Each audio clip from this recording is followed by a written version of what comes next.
Bonjour les parents d'ados, bonjour les ados, je te fais une nouvelle émission. Aujourd'hui, une émission qui est super importante pour toi ado, c'est au niveau de l'hémophilie. Si tu es un ado hémophile, eh bien écoute ça, c'est vraiment très important. Pour les parents et les autres ados, si vous avez également des gens autour de vous qui sont hémophiles, c'est vraiment très important. Donc écoutez cette émission jusqu'au bout. Je vous donne vraiment l'état d'esprit, comment être avec une personne hémophile, et toi ado, si tu es un ado hémophile, comment tu dois également te comporter à l'adolescence, parce que l'adolescence, eh bien, c'est une période fragile, une période sensible, et vraiment, en plus, étant donné que tu es hémophile, eh bien, ce sera beaucoup plus difficile pour toi d'aborder cette adolescence. Donc il faut vraiment que tu prennes en compte le fait que au niveau de la santé, il faut vraiment prendre soin de toi, et je vais t'en parler maintenant.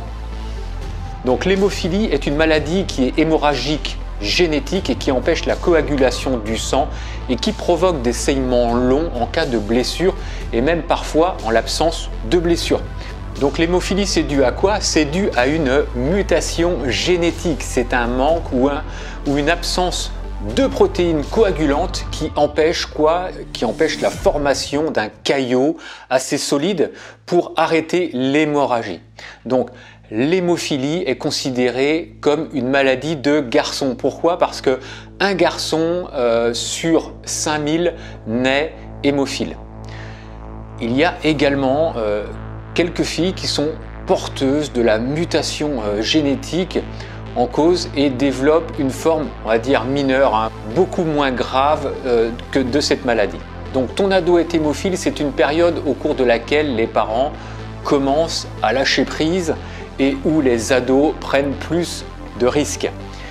Le fait d'être atteint d'hémophilie ajoute une difficulté, on va dire, supplémentaire aux défis auxquels il doit faire face et qu'il doit gérer. Donc, en tant qu'ado, ta vie évolue sur beaucoup de plans. Donc, tu changes d'apparence, tu penses différemment, tu deviens plus indépendant. On va dire, retardes le couvre-feu. Et même si ce n'est pas une période facile, tu dois réfléchir vraiment sérieusement aux choix que tu fais à l'égard de ta santé, car ta santé, c'est très important. Donc tes parents ne seront pas toujours là lorsque tu auras besoin d'eux. Et tes responsabilités vont augmenter au même rythme que tu grandis. Donc l'adolescence, c'est l'insouciance entre potes. Donc il est tout à fait normal à ton âge que toi et tes amis vous voulez explorer vos limites et découvrir de nouvelles choses. Ça, c'est évident. Donc attention, par contre, en tant qu'ado, si tu es atteint d'hémophilie, tu dois réfléchir sérieusement à ton comportement et aux activités que tu vas choisir. Donc il faut toujours que tu te poses la question si la chose que tu vas faire n'est pas dangereuse par rapport à ce que tu as. Mais dis-toi toujours, est-ce que cela en vaut la peine? Je vais prendre un risque là, est-ce que ça vaut vraiment la peine? Le comportement que je m'apprête à avoir met-il ma santé en danger? Ça, c'est la phrase que tu dois te dire. Donc ta santé, c'est l'aspect le plus important, et les vrais bons amis, franchement, c'est ceux qui comprennent les risques que tu encours et qui te connaissent. Donc prends ta santé en main. Donc le plus grand pas vers l'indépendance, c'est d'apprendre à prendre en charge ton traitement. Donc si tu reçois un traitement par facteur de coagulation et que tu n'as pas appris comment t'administrer, on va dire, les perfusions, eh bien c'est le bon moment de le faire, c'est le bon moment d'apprendre. Donc prendre cette responsabilité peut t'aider à accroître ta confiance et ton autonomie. Tu auras beaucoup moins peur et ce sera beaucoup plus facile pour toi. Donc voici quelques exemples pour commencer à prendre en charge, on va dire, ton hémophilie et surtout à prendre en charge ta santé. Si tu reçois un traitement prophylactique, essaye de respecter ton calendrier de traitement. Donc avant de pratiquer, on va dire, un sport ou d'entreprendre une activité, on va dire, qui pourrait causer un saignement, eh bien administre-toi le facteur de coagulation qui te correspond à toi. Si tu présentes un saignement, traite-le immédiatement Lorsque tu es, on va dire, à l'extérieur de la maison, eh bien, par exemple lors d'un voyage scolaire ou d'un événement t'amenant à dormir ailleurs, eh bien, apporte le matériel nécessaire pour que tu aies ça avec toi et que tu puisses réagir tout de suite. Donc autre chose, enregistre les numéros de téléphone importants dans ton téléphone, y compris ceux de ta clinique ou de ton hôpital et du service d'urgence le plus près. Il faut que tu sois préparé et que tu fasses preuve de bon sens. C'est une façon de montrer à tes parents que, on va dire, tu peux profiter de plus de liberté tout en prenant en charge, on va dire, ton hémophilie. Et ça, c'est très très important. Donc il faut que tu restes actif, c'est pas parce que tu es hémophile que tu ne dois rien faire. Il est naturel pour toi de vouloir faire du sport comme tes copains. Donc pour ça, parce que tu as envie de faire du sport en équipe, des jeux collectifs, donc pour ça il faut que tu t'assures avant tout de faire quelques, on va dire, petites choses avant de t'inscrire. Donc réfléchis au risque des blessures potentielles associées au sport qui t'intéressent. Donc, parle-en également au coach avec qui tu vas voir. Donc, demande à l'entraîneur s'il y a beaucoup de contacts physiques. Demande s'il y a également un risque élevé de chute ou de blessure. Donc, n'oublie pas que tu peux peut-être avoir besoin de recevoir, on va dire, des perfusions supplémentaires et de composer avec la douleur. Donc, prends bien ça en compte parce que tu peux te blesser. Il y a peut-être un autre sport que tu pourrais aimer faire et qui sera peut-être moins dangereux. Parle-en à tes parents, parle-en aussi au personnel infirmier, à ton médecin traitant pour savoir s'il recommande des modifications à ton traitement. Donc, comme entreprendre un traitement prophylactique ou modifier, on va dire, le schéma thérapeutique que tu suis. Donc il est vraiment très important de discuter des risques et des avantages avec les membres de l'équipe de traitement de l'hémophilie, en particulier le physiothérapeute. C'est lui qui va t'apporter quand même pas mal de renseignements là-dessus.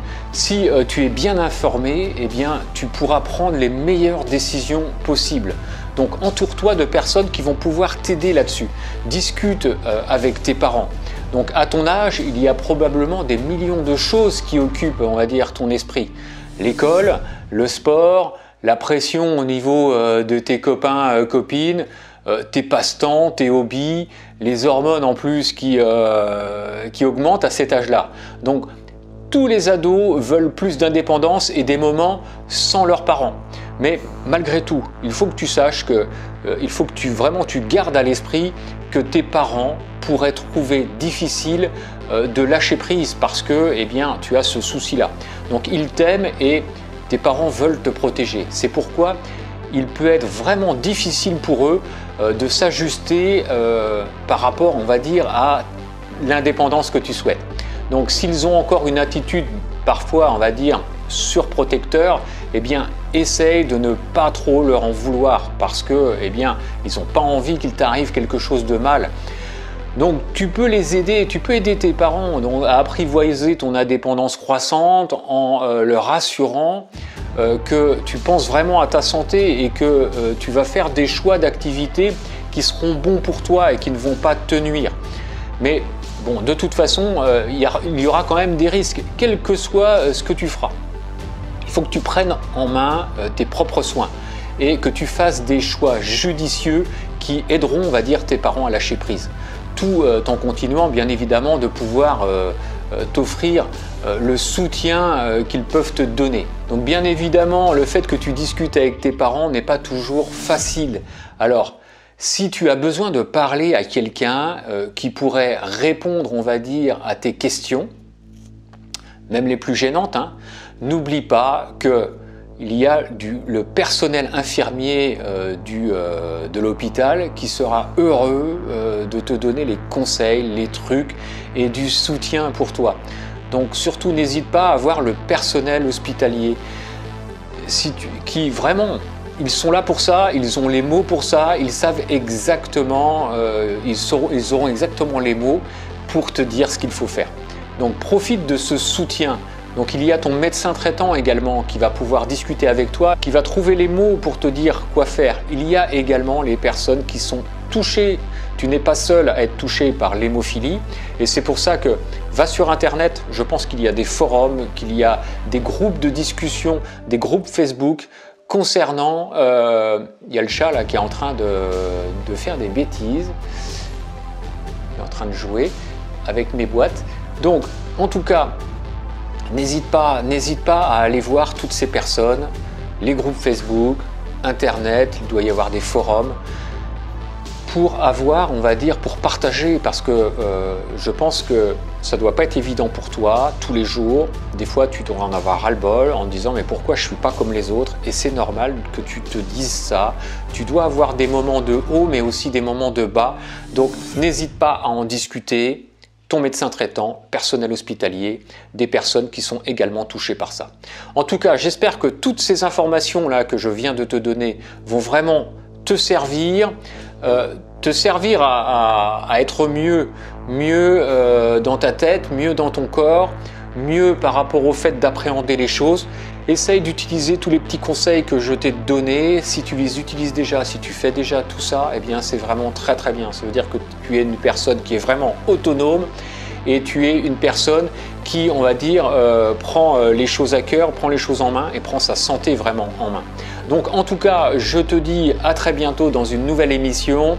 Comme d'habitude, tu t'abonnes à ma chaîne, la petite cloche pour les notifications, tu me mets un pouce et puis je te dis à très bientôt dans une nouvelle émission. Allez, ciao ciao!